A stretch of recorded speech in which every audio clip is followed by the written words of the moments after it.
The first thing Caleb Mercer noticed was not the gun.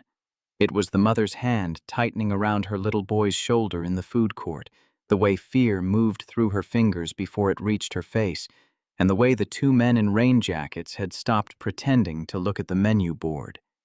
Caleb was standing beside a frozen yogurt counter with his 8-year-old daughter, June, counting quarters into her palm so she could pay by herself like a grown-up. Around them, Penn Harbor Market buzzed with Saturday noise, paper cups sliding over counters, stroller wheels squeaking, teenagers laughing too loud, gulls crying beyond the glass roof. Nobody else saw the danger arriving. Nobody else had spent years learning the difference between a crowded room and a killing ground. June was choosing between strawberry and vanilla when Caleb's body went still.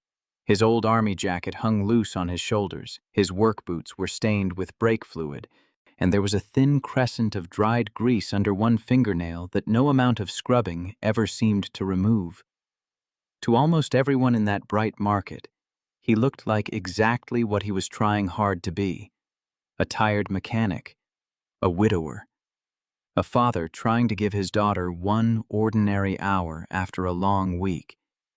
But the men moving toward the woman and her son were walking with purpose, too even, too quiet, their eyes measuring distance instead of reading signs. Caleb leaned down until his mouth was beside June's ear. "Pumpkin, listen to me. Go behind that big planter and sit down. Don't stand up until I say bluebird." June looked at him, the smile sliding off her face. She knew that voice. It was the one he used only when the stove caught fire, when a truck jumped a curb near the school crosswalk, when life had suddenly narrowed into obedience. "Dad," she whispered. Caleb pressed the quarters into her hand and nudged her away. "Right now." She moved, small sneakers whispering over the polished floor, and Caleb turned back just as the taller man reached into his jacket. 4 days earlier, Caleb had been lying on cold concrete beneath a delivery van that smelled like spilled milk and old cardboard, trying to loosen a bolt that had rusted itself into a religion. Mercer and Sons Auto had no sons except for the one on the sign, and that son had been dead for 12 years, but Caleb had never changed the name after his father passed. The shop sat on the industrial edge of Baltimore, where old brick warehouses wore faded paint like bruises and morning fog rolled in from the harbor with the taste of salt and diesel. Caleb liked the place because engines made sense. If they coughed, there was a reason. If they overheated, something had failed. People were harder. They smiled while lying, promised while leaving, and sometimes got sick no matter how much you begged God to take you instead. His wife, Lila, had been gone 3 years, and some mornings Caleb still expected to hear her singing from the tiny office behind the bays, making terrible coffee and laughing at her own jokes. What remained of her was everywhere: a blue mug with a chipped handle, a receipt book in her slanted handwriting, a faded picture taped to the compressor of Lila holding baby June like she had just been handed the whole sky. Caleb worked 60 hours a week and still came up short. There were hospital bills stacked in a shoebox under his bed, rent notices folded and refolded in his glove compartment, and a school field trip form on the refrigerator that he had not yet signed because even $26 could feel like a mountain when the month was already broken. June spent most afternoons at the shop after school, curled in an old vinyl chair with a library book, or sitting cross-legged by the office heater building kingdoms out of lug nuts and washers. She had Lila's dark eyes and Caleb's stubborn chin, a combination that made him both proud and terrified. He kept snacks in the top drawer, a pink blanket in the back room for when she got sleepy, and a small pair of purple ear protectors hanging by the door for noisy jobs. He never let her feel poor if he could help it. He turned beans and rice into cowboy dinner, thrift store sweaters into treasure finds, and late bill payments into grown-up paperwork. That Friday afternoon, After replacing brake pads on a city plumber's truck and arguing unsuccessfully with a parts supplier about credit, Caleb wiped his hands on a shop towel and found June standing in the office doorway with her backpack still on. "You said maybe we could go somewhere tomorrow," she said carefully, as if asking too hard might break the promise. Caleb looked at the calendar, at the red circles around due dates, then at her. He could not buy her much, but he could give her his time. "Penn Harbor Market," he said. "Frozen yogurt, the bookstore, and those giant pretzels you pretend not to like." Her face lit so fast it hurt him. "With cinnamon?" "With cinnamon," he promised. She launched herself at his waist, and he held her with one greasy hand hovering in the air so he would not stain her jacket. For a moment, standing in that cold garage with rain ticking against the metal roof, Caleb felt something close to peace. Across the harbor, in a tower of glass that reflected the gray water and the older city beneath it, Vivian Cross was learning again that power could feel a lot like prison. At 39, she controlled Cross Aeronautics, a defense and satellite systems company her grandfather had built from a machine shop, and her father had nearly sold for parts before she dragged it into the modern age. Reporters called her brilliant, severe, untouchable. Board members called her difficult when they meant unwilling to be handled. Her employees saw her step from elevators in tailored suits, her hair pinned with exacting care, her answers sharp enough to cauterize a room. Very few people saw her take off her heels under the conference table because her feet ached, or stare too long at the photo on her desk of her 9-year-old son, Theo, missing one front tooth and holding a model rocket over his head. Her marriage to Adrian Vale had ended 2 years earlier in a private disaster disguised as a public statement about mutual respect. Adrian had been handsome, polished, born into old Maryland money, and empty in the places that mattered. He had loved Vivian's last name, her company, her access, and the idea of being married to a woman magazines feared.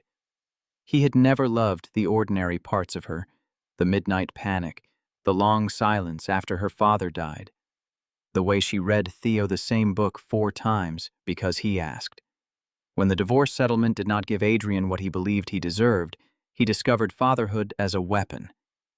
His lawyers filed emergency motions accusing Vivian of neglect, overwork, emotional coldness, and failure to provide a stable home environment, as though stability could be measured by how often a mother attended breakfast, rather than how fiercely she kept the wolves from the door. On Saturday morning, Vivian's chief of staff, Elise Porter, followed her through the executive suite with a tablet and the expression of someone carrying a tray of lit matches. "The board wants a closed session Monday before the Pentagon review." Adrian's attorney requested a custody hearing date, and someone leaked another memo to the Journal. Vivian stopped near the window. Far below, traffic slid like beads of water along Pratt Street. "Which memo?" "The one about the guidance system delays." Vivian closed her eyes for half a second. The delay was fixable. The leak was not. Leaks meant someone near her had decided profit mattered more than loyalty, and in her world, betrayal rarely traveled alone. "Find out who touched it after legal." Elise hesitated. "There's also the Harbor Youth STEM event at noon. Theo keeps asking if you're still coming." Vivian turned. Her son had circled the date on his calendar in red marker. A display of student robotics teams, paper rockets, a cheap magician near the west entrance, lunch at the market afterward. For 3 weeks she had told him nothing would keep her away. "Cancel everything after 11. Elise blinked. "Vivian, the board can wait. The Federal Review can wait." Vivian picked up her coat. "My son cannot." In the hallway, 2 security men from Centurion Shield straightened as she approached. She had hired the firm after anonymous threats escalated from cruel emails to photographs of Theo's school gate mailed to her home. She hated the men's earpieces, their black SUVs, their stiff choreography around her life, but she had accepted fear as another cost of keeping her son. That morning, as she rode down in the private elevator, Vivian told herself she was being cautious. She did not yet understand that caution could be purchased, and men could be purchased faster. Penn Harbor Market was crowded by early afternoon, warmed by glass-filtered sunlight despite the wet March wind outside. Musicians played near the north entrance, the violin notes thin and sweet over the low roar of shoppers. Caleb and June had arrived by bus because his truck was waiting on a water pump he could not afford to replace until Monday. June wore her yellow raincoat, the one with a tear near the pocket Lila would have sewn properly, and Caleb had patched with clumsy gray thread. They walked past stalls selling crab cakes, flowers, handmade soap, used paperbacks, and coffee strong enough to wake the dead. Caleb noticed things without meaning to. A janitor propping open a service door, a college kid filming himself near the fountain, a woman arguing into a phone, two men carrying instrument cases, though no band was scheduled on that side of the building. He had spent 12 years in uniform before Lila's diagnosis pulled him home, including assignments he rarely spoke of because language made them smaller and uglier than they had been. He had been a ranger first, then part of a joint task force that did work without ceremony in countries most Americans only saw on maps. He knew how violence dressed when it wanted to pass unnoticed. Still, he had promised June an ordinary day, so he bought the cinnamon pretzel, laughed when sugar dusted her nose, and let her pull him toward the frozen yogurt counter with the solemn urgency of a person making a life-altering decision. Vivian was not 20 feet away, kneeling beside Theo near a table where children were launching paper helicopters from a plastic platform. In that moment, she did not look severe. She looked like any mother trying to protect one clean hour from a dirty world. Theo had her gray eyes and Adrian's bright smile, though Vivian tried not to hold that against him. He wore a navy hoodie with a rocket patch and carried a small notebook full of sketches. Spacecraft, birds, bridges, impossible machines. "Mom, watch this one," he said, placing a folded helicopter on the launcher. Vivian leaned close. "I'm watching." Her security detail stood too near the display table, blocking each other's view in a way that made Caleb's jaw tighten. One of them checked his phone. Another kept glancing toward the east entrance instead of scanning the upper walkway. Caleb had no desire to judge men trying to do a hard job, but he had seen enough careless confidence to know the shape of a gap. Then he saw the rain jackets. 3 men entered from the service corridor near the loading dock. One stayed back by the door, one adjusted something at his wrist, and the third stared directly at Theo. At the same moment, the violin music stopped because the musician had dropped her bow. Caleb felt the room change. Not louder, not quieter, but thinner, as if the air had been pulled tight. His daughter was still debating toppings when he moved her to the planter. By the time she crouched behind the broad ceramic pot, the taller man had already drawn the suppressed pistol. The sound was small, almost polite, a flat cough swallowed by market noise. Vivian's first bodyguard folded backward into a display of paper rockets, sending colored tubes scattering across the floor. For one absurd second, people looked annoyed rather than afraid, as if someone had knocked over merchandise. Then the second shot struck the other guard high in the shoulder, spinning him into the table. Theo froze. Vivian reached for him, but the man nearest her caught her wrist and twisted until pain lit white behind her eyes. "Theo, run!" she screamed, but there was nowhere for him to go. The crowd erupted in motion. Chairs scraped, cups fell. A child shrieked. Someone yelled about a gun. And bodies surged toward the exits in blind panic. The man by the service door lifted his weapon to keep the path clear, while the tallest attacker scooped Theo under one arm like a sack. Vivian clawed at the man holding her, her expensive coat tearing at the seam. "Take me," she gasped. "Please, take me instead." The attacker's face did not change. He had been paid for cargo, not mercy. Caleb came through the chaos from the side, not rushing straight like a fool, but cutting through the blind angle created by a tipped table and fleeing shoppers. He picked up a metal cafe chair without slowing down and drove it into the knee of the man aiming toward the crowd. Bone cracked beneath steel. The gunman dropped with a strangled cry, and Caleb hit him again with the chair's frame across the wrist until the pistol skittered under a counter. "Down!" Caleb shouted, and this time half the food court obeyed without knowing why. The tall man carrying Theo turned just as Caleb reached him. Caleb did not look large in the way men in movies looked large. He was lean from work, shoulders hardened by years of lifting engines and grief, but when he struck, there was no wasted motion in him. He stepped into the attacker's space, drove 2 fingers into the nerve cluster below the man's ear, and used the instant of shock to tear Theo free with his left arm. The boy stumbled, sobbing. Caleb shoved him toward Vivian. "Go to your mother." The attacker recovered and swung a short baton toward Caleb's head. Caleb ducked, caught the man's wrist, and slammed it against the edge of the display table once, twice, until the baton fell. The man tried to grapple, bigger and heavier, but Caleb dropped his weight, hooked a boot behind the man's ankle, and sent him crashing onto the hard tile. The impact knocked the breath from him. Caleb turned in time to see the first shooter raising his suppressed pistol from near the fallen rockets. Civilians were behind Caleb.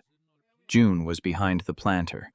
Vivian was on the floor with Theo in her arms. There was no room to run. Caleb moved forward. The gun coughed. The shot burned past his upper arm and shattered a glass sign behind him.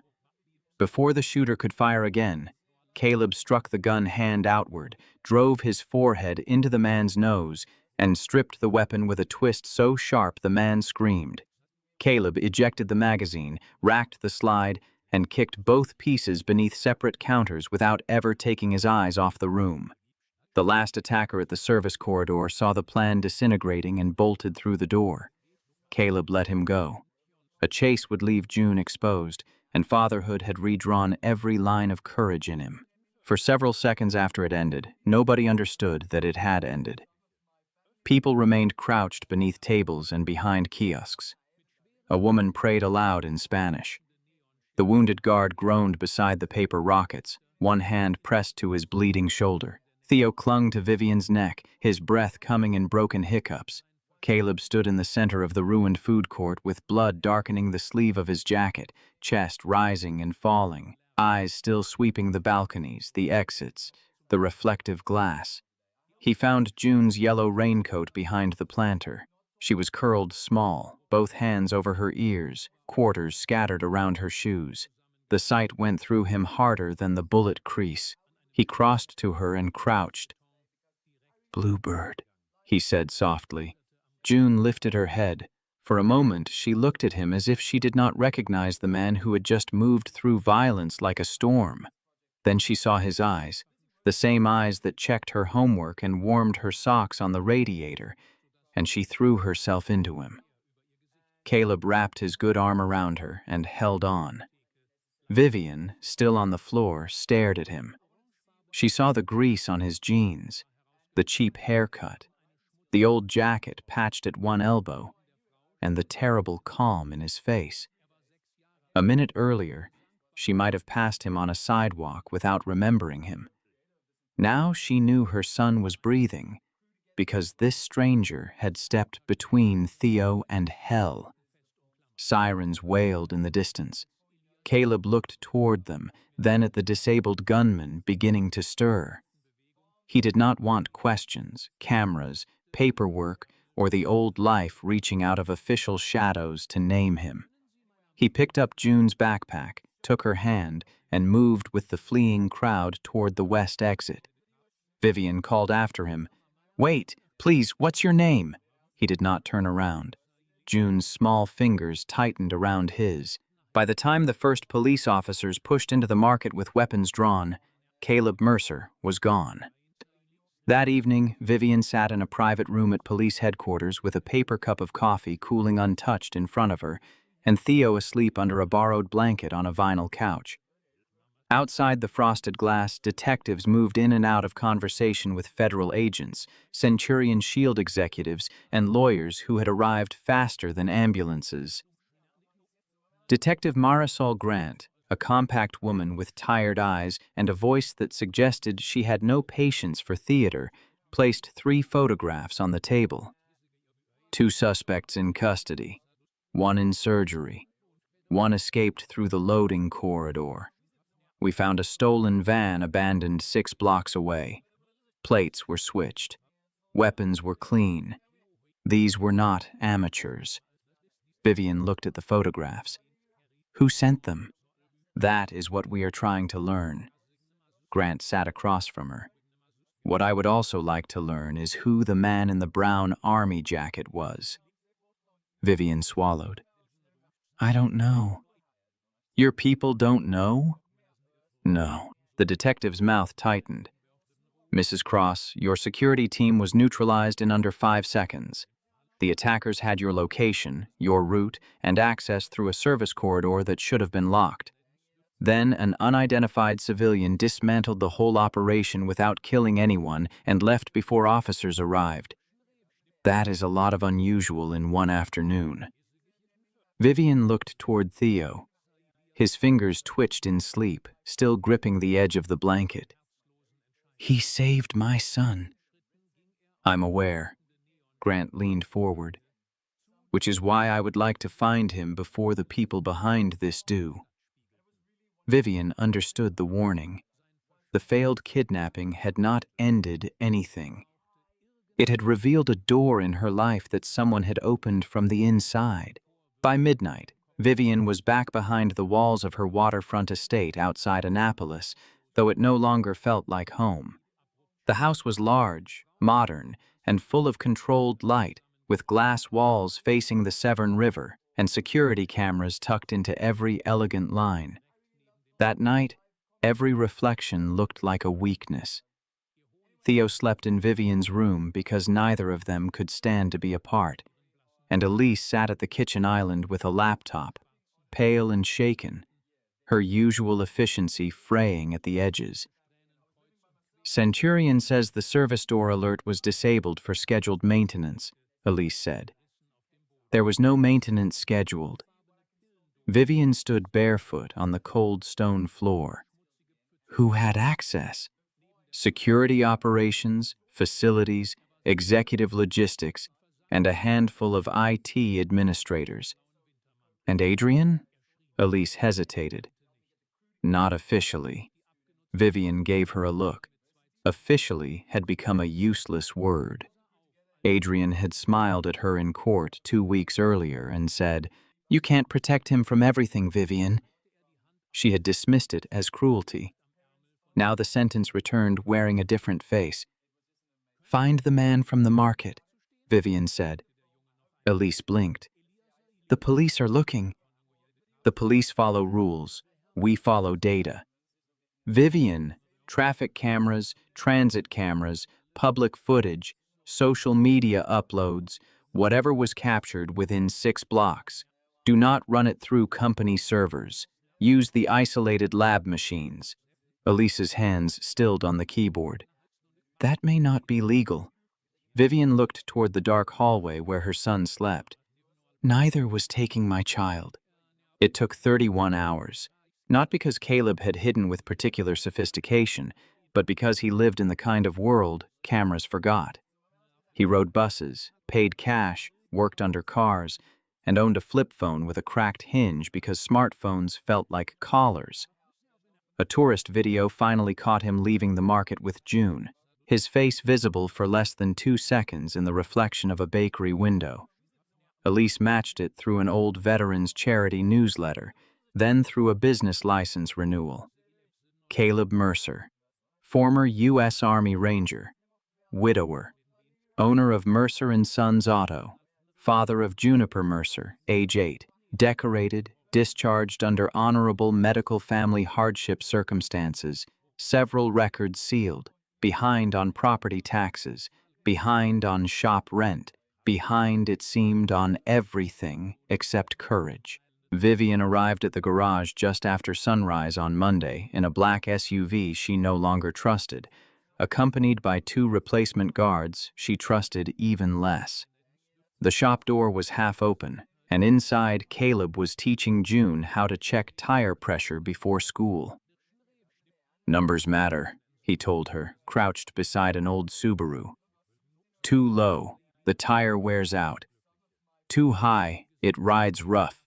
Machines like balance." June nodded solemnly, holding the gauge with both hands. Vivian paused in the doorway, struck by the tenderness of the scene. Caleb's bandaged arm was visible beneath his rolled sleeve. He looked up before either guard announced her. The softness vanished. "We're closed," he said. Vivian stepped inside anyway. The place smelled of oil, coffee, old rubber, and something faintly sweet from the toaster pastries on the office desk. "Mr. Mercer, my name is Vivian Cross. I know who you are." His eyes moved to the guards and dismissed them. "You shouldn't be here. I came to thank you." "You just did." June looked between them, curious. Vivian softened her voice. "You must be June." June tucked herself slightly behind Caleb's shoulder, but answered politely. "Yes, ma'am. My son's name is Theo. He wanted me to tell you he remembers you were brave." June looked up at her father, pride and fear tangled in her expression. Caleb straightened. "June, grab your backpack from the office." "But Dad, please." When she was out of earshot, Caleb's voice dropped. "Do not bring my daughter into this." Vivian absorbed the warning. Men had threatened her in boardrooms, in depositions, in whispered calls from blocked numbers. Caleb did not threaten. He stated facts. "The people who attacked us had help from inside my life," she said. "They knew where I would be." "Then shrink your circle." "I am trying." She placed a folder on the scarred workbench. "I know who you were." The temperature in the garage seemed to change. Caleb looked at the folder but did not touch it. "That was a mistake. I needed to find you." "No." "You wanted to." He took one step closer, and one of the guards shifted. Caleb did not look at him. "Tell him to keep his hand away from his jacket unless he wants to learn how hard concrete is." Vivian lifted her palm. The guard froze. Caleb's eyes stayed on hers, tired and cold. "Lady, I fixed a minivan yesterday for a nurse who paid me in 20s and apologized for needing brakes. I pack my daughter's lunch every morning. I go to church when I can stay awake.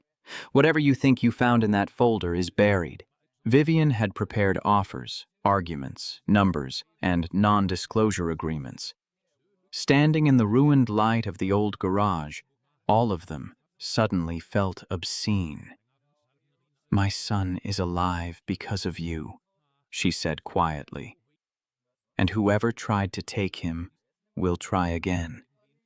My former husband may be involved. Someone inside my company may be feeding him information. I cannot tell my enemies from my employees anymore. That's a bad way to live." "Yes." Her voice thinned but did not break. "It is." Caleb looked toward the office, where June was pretending not to listen while zipping her backpack very slowly. Vivian followed his gaze and understood the answer before he gave it. "I have a child," he said. "That is the beginning and end of my obligations." She opened her handbag and withdrew an envelope, not thick enough to be theatrical, just plain and white and heavy with possibility. "This is not payment for what you did. I know better than that. It is an offer for what I am asking now. $500,000 today, whether you accept or not, placed into a trust for June. If you agree to help identify the leak and rebuild my son's security until the threat is over, I will pay you more than fairly. June will have protection, schooling, medical coverage, whatever she needs." Caleb stared at the envelope as if it might explode. Debt had a physical weight.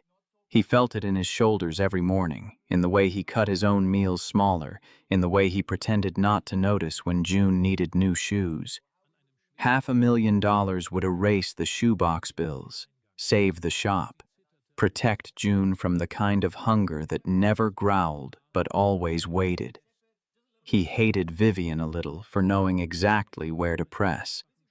Then the folder slid open in the draft from the shop door, and a photograph slipped free. Caleb glanced down. A surveillance still showed the attacker who had escaped through the service corridor.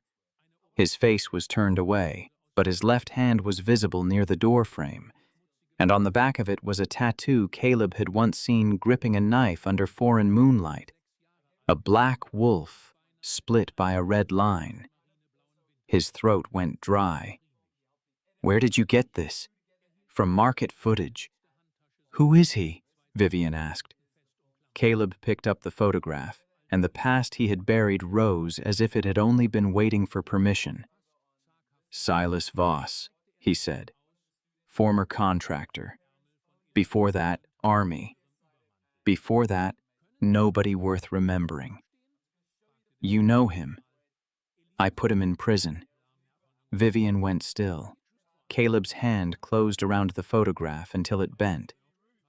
"If Voss is involved, this is not only about you anymore." He turned toward the office. June stood there with her backpack against her chest, eyes wide. Caleb made himself soften. "Pumpkin, we're going to take a drive after school. Are we in trouble?" she asked. Caleb crossed to her, knelt, and zipped her coat to her chin like she was still 5. "No," he lied gently, "but I need you to trust me." She nodded because she always did, and the trust in that small motion nearly broke him. Caleb stood and faced Vivian. "Your guards leave now. They're predictable. Your house is compromised until proven otherwise. Your phones are dirty. Your staff is too large. Your ex-husband talks through lawyers, which means he likes clean hands. Voss likes blood. That combination gets people killed."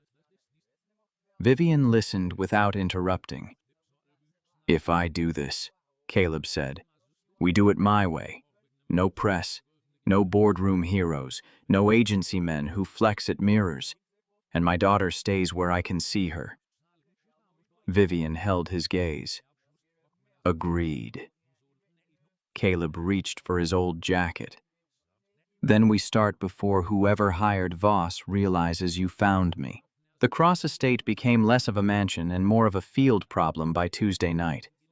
Caleb walked through it room by room, not impressed by the imported stone, the art, the river view, or the hidden doors that had cost more than his garage. He cared about sight lines, locks, habits, panic routes, staff access, and the fatal arrogance of expensive systems designed by people who had never been hunted.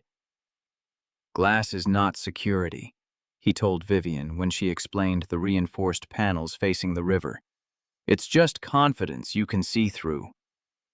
He disabled 3 cameras, then showed her how each left a blind wedge near the service garden. He found a delivery entrance that opened with an override code known to too many people, a safe room stocked with bottled water but no independent ventilation shut off, and a security office whose monitors were arranged for comfort rather than response. Theo watched him with wary fascination.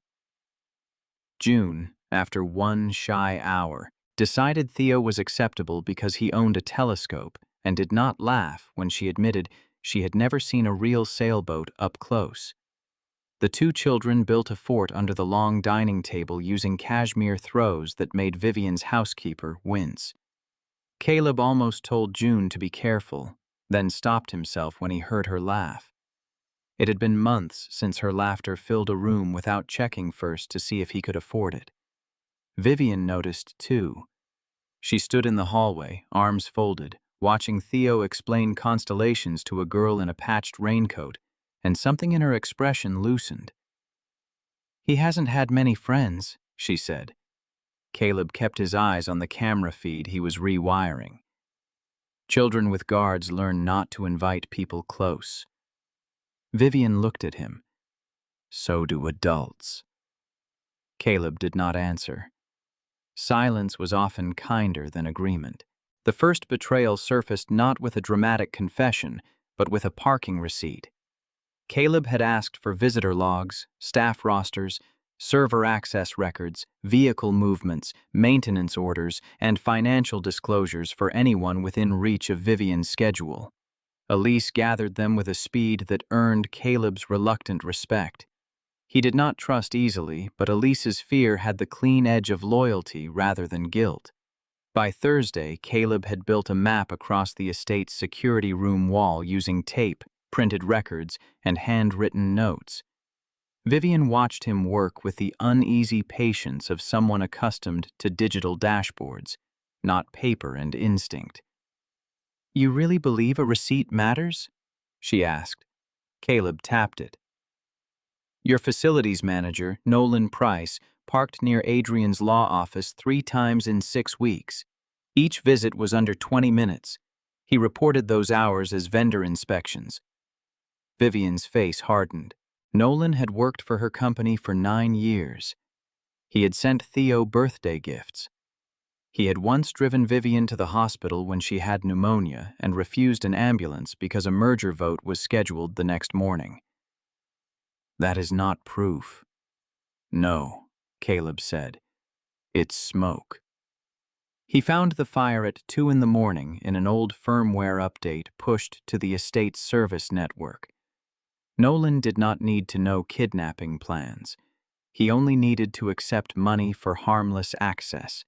A disabled alert here, a maintenance window there. Schedule confirmations passed through an encrypted account he probably believed was untraceable. Vivian stood behind Caleb as the evidence unfolded, one line after another. Her face lost color but not control. "Adrian paid him," she said. "A shell company connected to Adrian paid him," Caleb corrected. "Let the lawyers prove the rest." Vivian's laugh was quiet and bitter. "You sound like Detective Grant." "Detective Grant is right more often than your security vendors." Vivian looked toward the dark hallway leading to Theo's room. "What now?" Caleb leaned back in the chair. On the monitor, Nolan's access pattern glowed like a trail of crumbs. "Now we feed him." The plan Caleb built was not elegant, and that was why he trusted it. Elegant plans depended on people behaving with elegance. Voss would not. He would strike where anger made him bold, where money made him impatient, and where Adrian's panic made him careless. Caleb had Vivian schedule a sealed emergency transfer to a supposed federal safe facility in western Pennsylvania. Only a handful of people saw the itinerary. Nolan saw it because Caleb wanted him to. Adrian's shell network saw it because Nolan delivered it. Voss saw it because men like Voss did not ignore bait shaped like revenge. The convoy, according to the false plan, would leave before dawn Friday with Vivian and Theo in the second SUV, a light escort and a route chosen to avoid media. In reality, Vivian and Theo would remain in the estate's reinforced lower level with Detective Grant, 2 federal agents, Elise, June, and a retired medic Caleb trusted from his old unit. The convoy would carry Caleb, 3 men he had called in quietly, and enough recording equipment to capture whatever Voss or Adrian's people said when they believed victory was close. Vivian objected the moment she understood. "You are using yourself as bait." "Yes." "And if they shoot first?" "They usually do."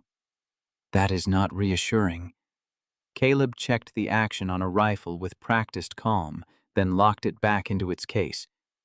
"Mrs. Cross, reassurance is what people sell when they can't offer safety." "Don't call me that." He looked up. What? Mrs. Cross. That was Adrian's name when he still believed he owned part of me. Caleb nodded once. Vivian, then. The sound of her first name in his voice shifted something small and dangerous between them. Not romance, not yet, but recognition. She saw the exhaustion under his discipline, the father beneath the soldier, the man who had stepped into violence and then gone home to pack lunch. He saw the mother beneath her armor, a woman rich enough to buy almost anything except certainty that her child would wake safely. Caleb, she said, softer now, you do not owe me your life. His jaw tightened. No. I owe my daughter a world where men like Voss don't learn they can take children without consequence. Before dawn on Friday, rain swept across Maryland in hard silver lines, turning the private road beyond the Cross estate into a ribbon of black glass. June hugged Caleb in the lower-level corridor, her face pressed to his jacket. She had tried to be brave since arriving, but bravery in a child often looked like silence, and Caleb knew the cost of every unshed tear. "You're coming back?" she whispered. He crouched in front of her. Around them, the safe room hummed softly, all concrete and steel hidden beneath designer calm. Theo stood nearby, holding the small model rocket he had given June for luck, and Vivian watched with her arms wrapped around herself. Caleb tucked a loose strand of June's hair behind her ear. Yes. She studied him with Lila's eyes, old enough to know promises were not magic. Say it the real way. Caleb swallowed. When June was little and storms frightened her, Lila had taught them a ritual. Not, I promise, because promises could be too big, but the real way. A truth tied to effort. I will do everything I can to come back to you, he said. June nodded, accepting the honesty because he had never given her less.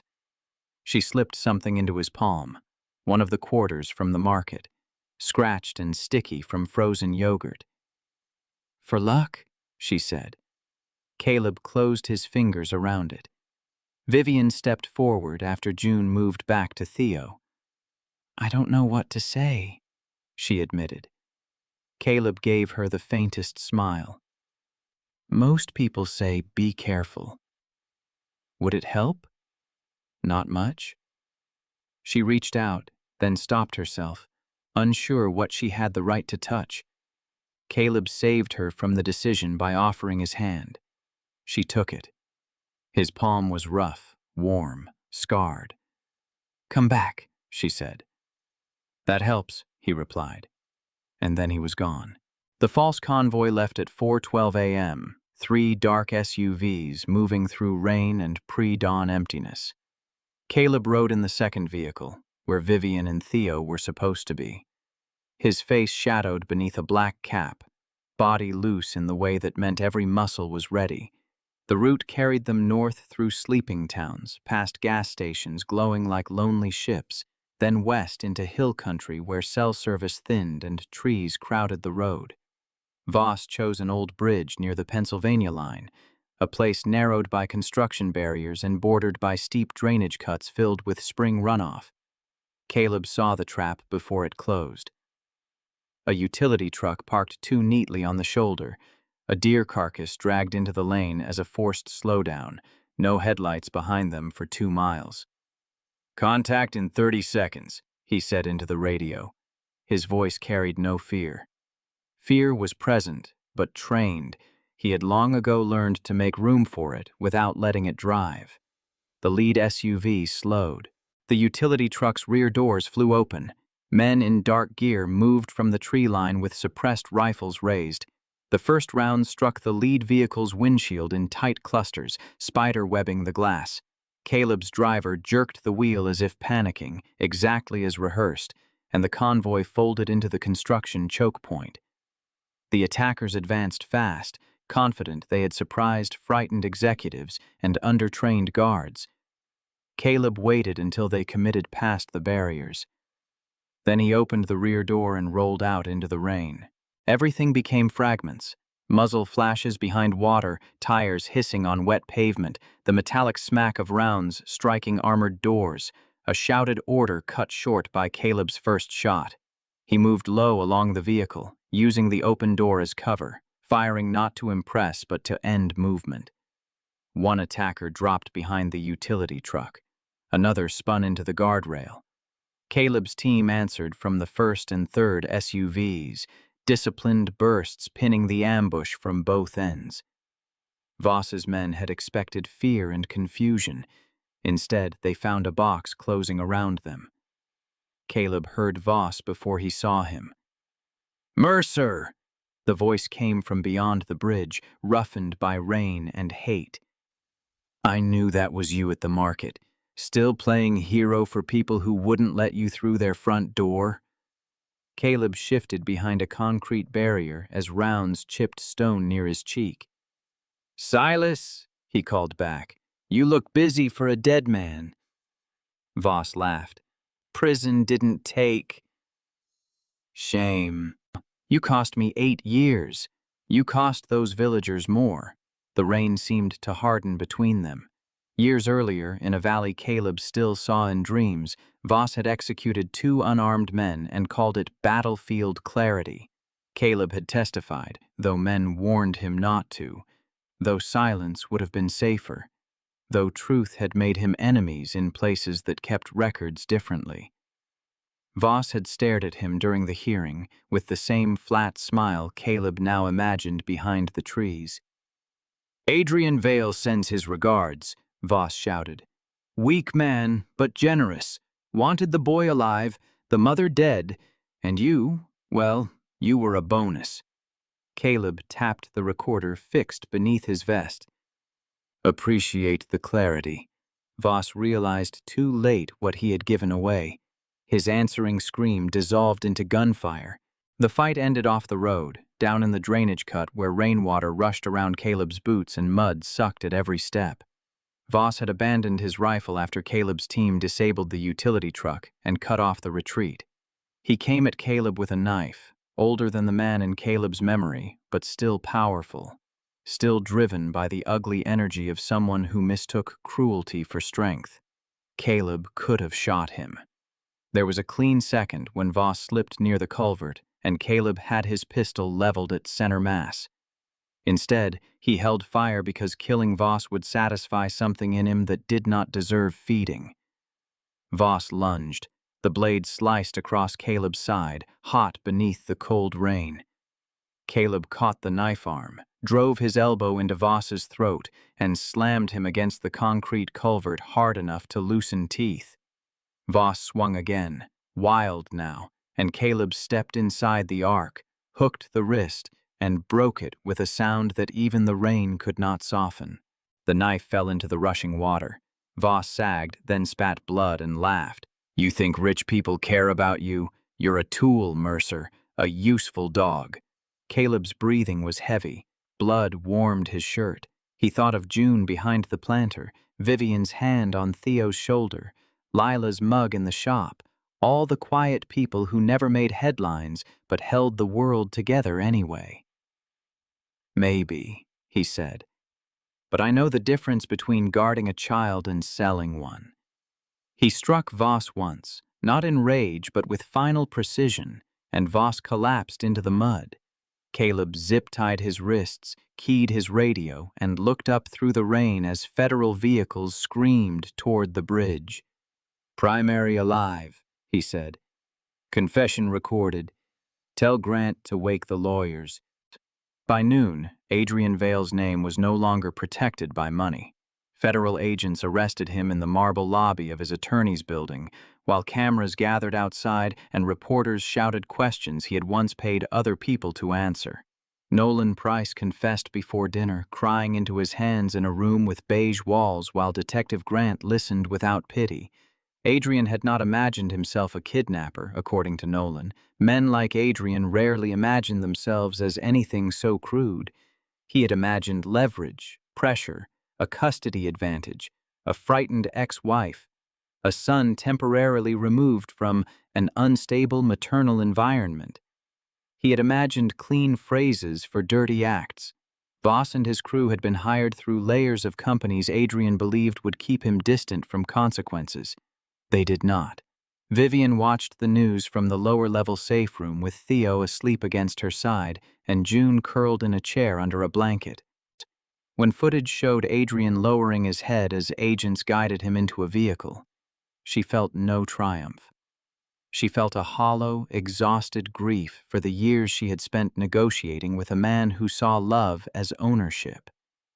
Caleb returned after dark with stitches in his side, a bandage across his ribs, and June's quarter still in his pocket. June ran to him so hard he winced, then pretended he had not. Theo followed, stopping a few feet away with a boy's uncertainty. "Did they get him?" he asked. Caleb nodded. "They got him." "My dad?" Vivian closed her eyes.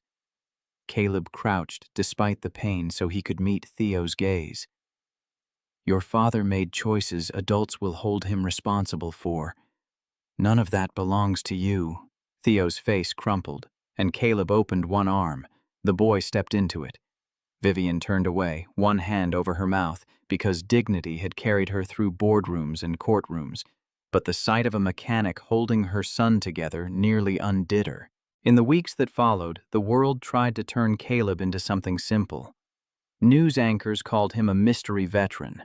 Commentators argued about security failures, corporate power, custody laws, private military contractors, and whether Vivian Cross had used unauthorized surveillance to find him.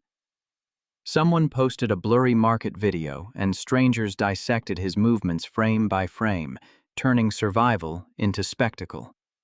Caleb refused interviews. He returned to the garage once to find flowers piled by the door, thank you notes tucked into the mail slot, and an envelope from a veterans group offering help with repairs. He stood there in the quiet shop, hand on the old counter, and felt Lila's absence like weather. She would have known what to do with praise. She would have made him write thank you cards and accept casseroles and stop acting like kindness was a debt. Vivian came by that afternoon without guards crowding her shoulders. She wore jeans, a navy coat, and rain boots that looked new enough to be embarrassed by the garage floor. June showed Theo how to spin on Caleb's rolling stool while Caleb pretended not to see. Vivian looked around at the cracked windows, the ancient lift, the wall calendar still open to the wrong month.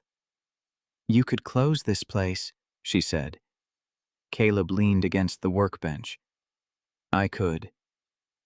Do you want to?" He considered the question longer than she expected. "This was my father's shop, then mine and Lila's. It kept us fed. It also kept me hiding." Vivian touched the chipped blue mug on the desk. "Hiding is not always cowardice." "No," Caleb said. "Sometimes it's just being tired." Outside, the harbor wind rattled the bay door. Vivian had built a life by never needing anyone, and Caleb had survived by needing almost no one. The children laughing in the office made both strategies sound lonely. The custody court moved quickly once Adrian's indictment became public. Vivian was granted full custody, and Theo was assigned a counselor who spoke gently and kept a jar of peppermints on her desk.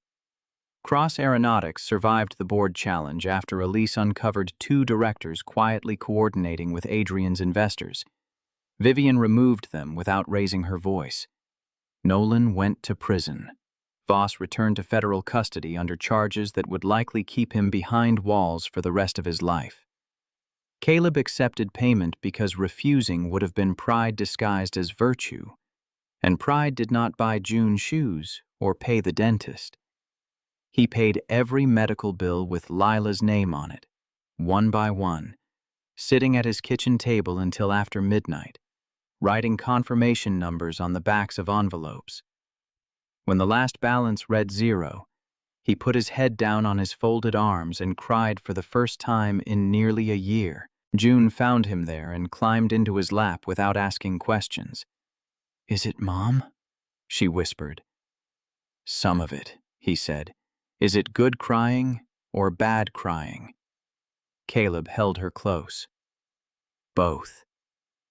The next week, Vivian created a charitable foundation for families buried under medical debt after catastrophic illness. She named it the Lila Mercer Fund, but only after asking Caleb and June at a small dinner in her kitchen.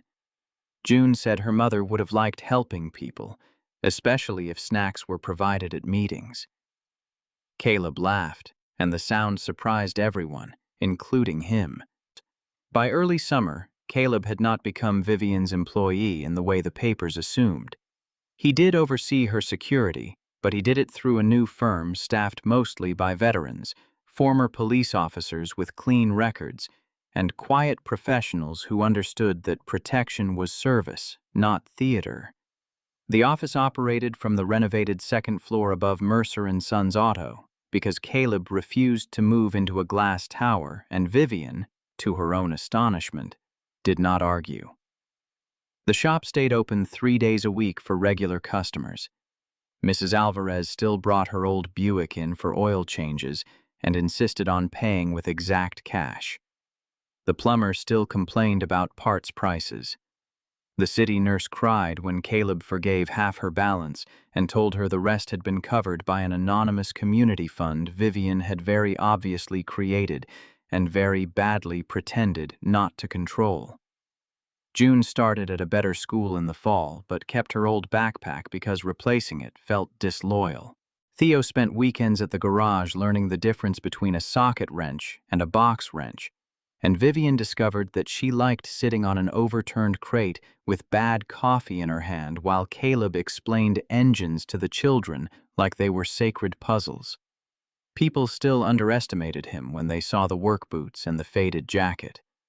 Board members visiting the security office sometimes addressed their questions to Vivian until she silently looked at Caleb and waited. Then Caleb would answer in his low, even voice, and the room would remember what authority sounded like when it did not need decoration. On the anniversary of the market attack, Vivian organized no gala, no press event, no polished tribute. Instead, she invited Detective Grant, Elise, Caleb's small team, the wounded former guard who had survived, and a handful of families helped by the Lila Mercer Fund to a quiet lunch in the rebuilt food court at Penn Harbor Market. The paper helicopter table had returned. The frozen yogurt counter had replaced its shattered sign. Near the planter where June had hidden, someone had placed a wooden bench with a small brass plaque that read, "For ordinary people who choose courage when it costs them something." Caleb stood before it for a long time with his hands in his pockets. June slipped her hand into his. "You don't like it?"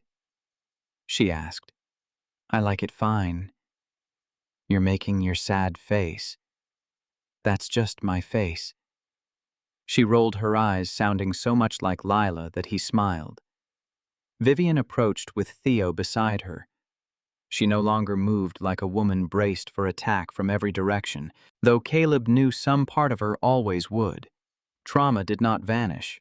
It learned where to sit. Theo held out a paper helicopter. "We made you one." Caleb accepted it carefully.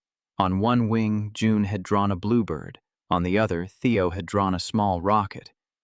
Vivian watched Caleb turn it over in his scarred hands. "I never properly thanked you," she said. He gave her a sideways look. "You thanked me about 60 times. Not for the market." Her voice softened. "For reminding me that protection is not the same as control. I was so afraid of losing Theo that I had built a life where neither of us could breathe." Caleb looked toward the crowd, the children, the ordinary noise of an ordinary day. "Fear does that." "And you?" she asked. "What did you learn?" He thought of hiding in work, hiding in debt, hiding behind the sentence, "I have a daughter," as if love required him to live small. He thought of Lila, who had always believed grief should make people gentler if they let it. That being tired isn't the same as being finished, he said. Later, after lunch, June and Theo begged for frozen yogurt, and Caleb found himself standing in the same line where everything had begun. The market smelled of cinnamon, coffee, raincoats drying, and warm bread. Sunlight fell through the glass roof in bright squares. A little boy dropped a spoon and began to cry with the full despair of childhood. Somewhere, a violinist played the same sweet, thin melody Caleb remembered from that terrible day. Only now, it did not sound like warning. It sounded like mercy. Vivian stood beside him, reading the flavor board with unnecessary seriousness. "Theo says pistachio is underrated," she said. "Theo is wrong. June says chocolate with rainbow sprinkles fixes most problems." "June is usually right." Vivian smiled, and Caleb noticed that when she smiled now, it reached her eyes more often. The cashier, a young man who clearly recognized them both, became flustered and tried to give them the order for free. Caleb paid anyway. Not because he needed to prove anything, but because ordinary things mattered. You paid for dessert, you held the door, you showed up, you kept watch without making the people you loved feel watched. When June handed him a spoonful of chocolate and insisted he taste it, Caleb obeyed. Across the table, Theo leaned against Vivian's shoulder while explaining a new rocket design, and Vivian listened as if no board, no contract, no empire had ever deserved her attention more. Caleb felt Lila there in the ache and warmth of it, not as a wound opening, but as a hand resting lightly on his back. He had once believed dignity meant enduring alone. Now, surrounded by noise, children, imperfect safety, and people who had learned to see him clearly, he understood something quieter and harder. Dignity was not silence. It was choosing not to let pain make you cruel. It was standing up when standing up cost something. It was accepting help without surrendering your soul. It was a father with grease under his nails buying frozen yogurt for his daughter, a mother with billions learning to trust, two children laughing beneath a glass roof, and the truth arriving at last without shouting, leaving the people who had judged too quickly with nothing to say, but thank you. Sometimes the hero standing between darkness and your family isn't wearing a uniform or paid to protect you. It's the exhausted single dad in a grease-stained jacket who still remembers what courage is supposed to do. Caleb Mercer teaches us that true strength isn't about power, money, or headlines. It's about showing up for the people who need you, even when your own heart is bruised and your wallet is empty. Because while fear isolates, bravery draws a circle wide enough for strangers to stand together. By stepping in front of danger to save young Theo, he reminds us that character is revealed when no one expects anything of us, and compassion is the most disarming weapon we own. Just as Vivian Cross discovers, protection and control are not the same. Real safety grows from trust, empathy, and community. Today, let's let Caleb's quiet valor nudge us to look up from our phones, notice the ones who might need a hand, and dare to become the unexpected shield in someone else's story. If his journey moved you, drop a comment below describing a moment when an ordinary act of courage changed your day. And hit that subscribe button so we can keep sharing stories that prove humanity's best chapters are still being written.